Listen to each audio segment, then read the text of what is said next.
Just this morning, I saw a bus right outside of your offices, and when I approached, one person who I spoke to said, "I've been living in this country 14 years." And we've heard this from others, that it's not just people who have been here months or weeks, but people who have been living here for years. We investigate them when they arrive here to the immigration department. If the person has been here long, we let them go, even if they're here illegally. Then we start the process of deportation for those people who have not been here long enough to be considered as established in the Dominican Republic.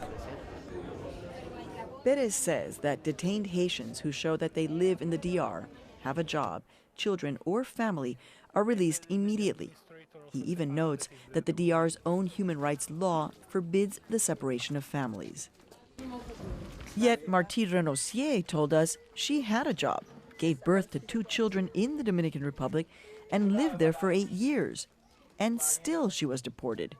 She also told us she and her children were deported separately from her husband. A law passed in January has stripped many Dominicans of Haitian descent of their citizenship.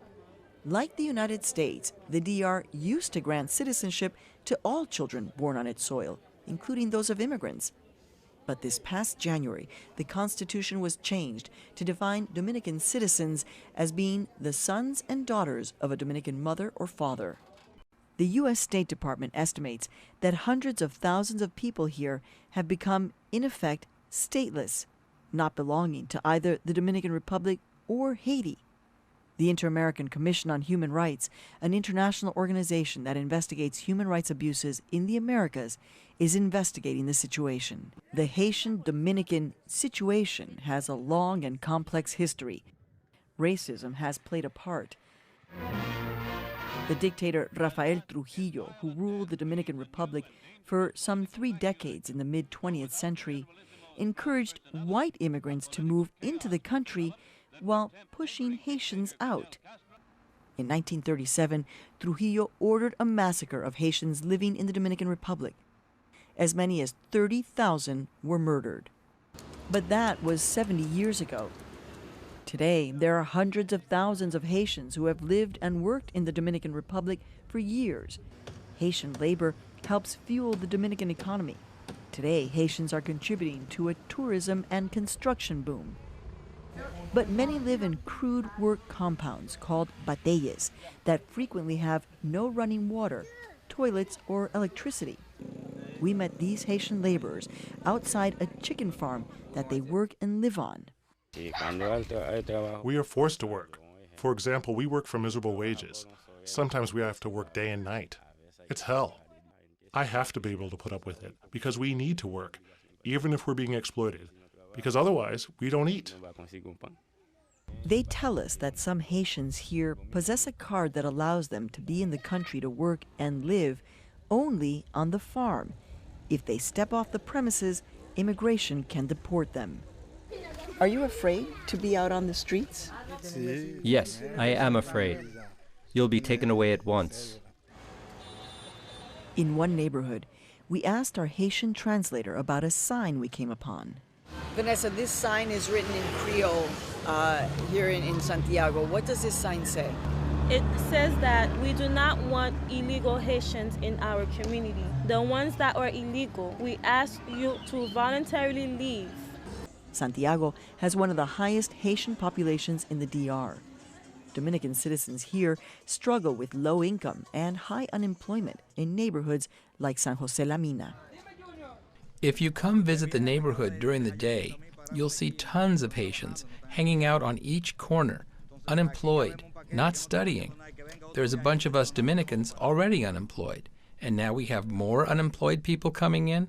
Where will we end up? They say they don't want us in the community. Legals or illegals, we all have to leave.